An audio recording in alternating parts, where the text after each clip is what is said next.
Olá pessoal, hoje eu vou falar do papel da mídia com relação ao conflito, em relação ao conflito Rússia e Ucrânia, né? E para começar, a gente já tem que começar falando que o conflito ele tem que ser observado além das simplificações midiáticas.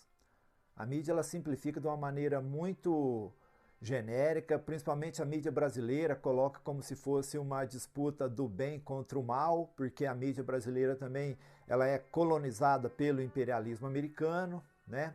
Então não é uma luta do bem contra o mal, a ação russa nessa guerra não é uma ação, não pode ser vista, né, como uma ação diabólica do Vladimir Putin contra uma nação pobre e vizinha de seu território. Não é bem assim que deve ser visto esse conflito. Eu já disse em outro vídeo que a OTAN, já faz 30 anos que a OTAN vem quebrando acordos que foram feitos com relação à integridade territorial da Rússia, né? Então, todas essas questões, a mídia brasileira, principalmente, e a mídia ocidental de um modo geral, não tem falado a respeito disso, né?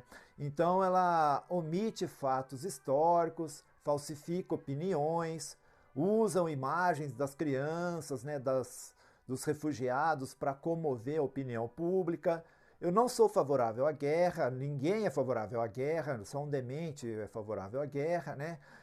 Então, mas algumas questões são importantes serem levantadas, né? Porque essa guerra midiática, ela não noticia acordos, não noticia, por exemplo, o que aconteceu em 2014 na Ucrânia, que foi um golpe de Estado, onde o governo que tinha era pró-Rússia e elegeu depois esse governo fantoche da União Europeia e dos Estados Unidos, que até hoje vem colocando em risco a sua própria população, né?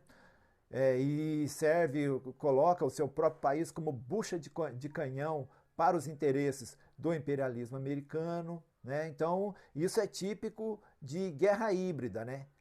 A guerra híbrida, aqui está um exemplo, aqui um pequeno resuminho do significado de guerra híbrida, que é lá o lawfare, usar as instituições jurídicas do Estado para derrubar governo, semelhante ao que aconteceu aqui no Brasil em 2016, né?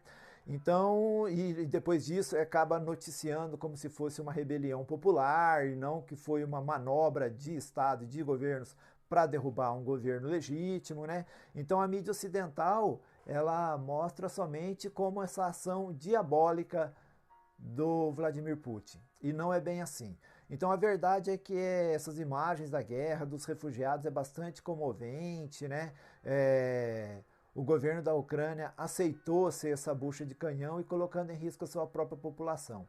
Em 1962, né, teve a crise dos mísseis de Cuba, os Estados Unidos ameaçou a União Soviética com uma guerra nuclear. O acordo que foi feito é que a União Soviética tiraria os mísseis de Cuba e os Estados Unidos desmontaria sua base militar que tinha montado na Turquia, que é bem no sul da União Soviética naquele período. Qual foi a justificativa dos Estados Unidos para fazer com que a União Soviética tirasse os mísseis de Cuba? A justificativa é que era uma ameaça estrangeira à integridade territorial dela.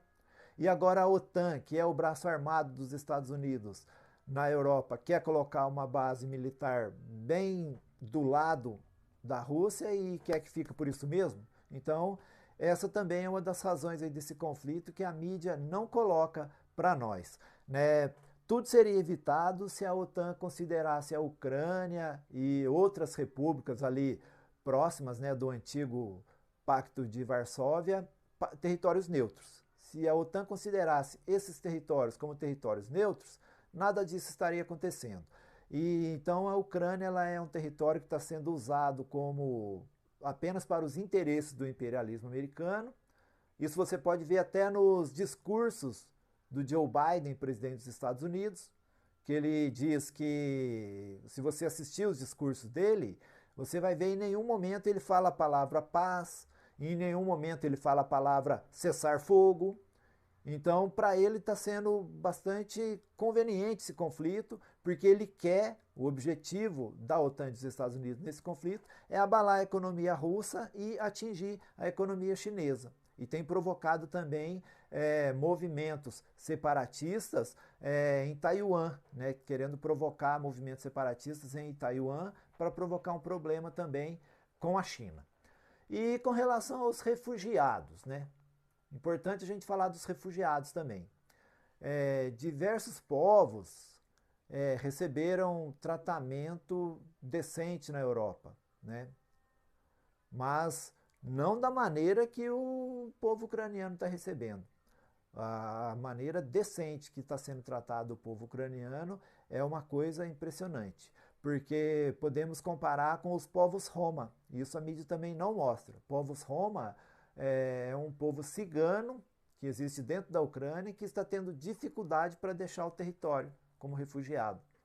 Então esse problema para as minorias deixa essas minorias em apreensão com relação a guerras e a conflitos militares quando eles são forçados a deixar seus territórios.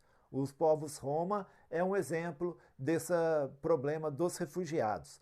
É importante também a gente lembrar de outras guerras anteriores. Quem lembra do Aylan? Lembra do Aylan? Esse menino sírio que foi encontrado morto na praia da Grécia?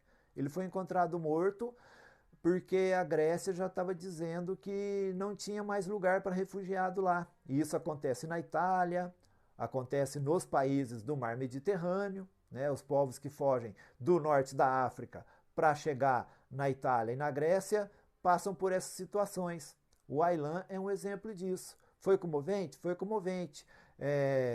Mas a mídia não reportou tanto o sofrimento das famílias sírias, líbias, afegãs, como está mostrando agora da população ucraniana, né? Com um mês de conflito, tem mais de 3 milhões de refugiados ucranianos.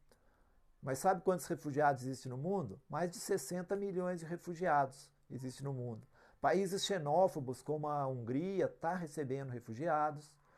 E, historicamente, eles expulsavam refugiados, né? É claro que tem que receber refugiados, mas que recebam todos, então, e não faça essa seleção brancos de olhos claros, né? Isso também vale para a mídia brasileira, que mostra as crianças ucranianas, as famílias ucranianas como refugiados e esquece dos sírios, dos afegãos, dos haitianos, dos venezuelanos aqui, dos congoleses, né? Olha aí essas fotos aí, isso é a mídia ocidental. Essa menina com essa arma é vista como uma heroína, porque é ucraniana. O outro menino, porque é palestino ou líbio, é visto como terrorista atirando pedra nos soldados, né? Então, e cadê a comoção do mundo para o resto dos refugiados, né? Cadê a comoção com os refugiados da Eritreia? Cadê a comoção com os refugiados de Mianmar, né? Sabe por que isso não acontece? Porque a mídia brasileira nos faz crer, né, que também somos europeus. Claro que é comovente, claro que todos nós nos comovemos com isso, mas não dá para medir o sofrimento de um refugiado. Não dá para medir o sentimento de um ucraniano, de um sírio, de um afegão. Eu não estou minimizando o sofrimento do povo ucraniano, que é o que está sofrendo mais nesse momento. Mas quando a mídia for colocar no seu perfil, é importante também colocar a foto do seu perfil lá da bandeira do Haiti, da bandeira da Eritreia. Quem não conhece está aqui, já pode tirar um print e colocar no seu perfil, né? Então, é um questionamento que deve ser feito, sim, por todos nós. Por que a mídia dá um tratamento diferente aos conflitos militares no mundo, né? E para encerrar o assunto, né, eu acho importante falar. Você deve estar perguntando, né? Ô Vicente, mas e a mídia russa? O que a mídia russa fala? Não tem uma tendência lá também? Infelizmente, a mídia ocidental cortou o sinal da Russia Today e da Sputnik, que são os principais canais de notícia para saber o que os russos estão falando. Então essa é a democracia ocidental. bloqueou o sinal desses canais para nós não sabermos a opinião de uma outra, de um, vamos dizer, adversário da mídia ocidental. Essa é a mídia nossa que nos impede de buscar as informações. Essa é a democracia ocidental, certo? Se eu falar qualquer outra coisa aqui, sem ter as informações, aí serei eu que estarei produzindo fake news, né? Então, termino o vídeo aqui. Vou procurar informações através de outra forma para saber o que os russos falam do conflito, mas no momento é isso, tá? Essa é a mídia ocidental que nós conhecemos. Um abraço, até mais.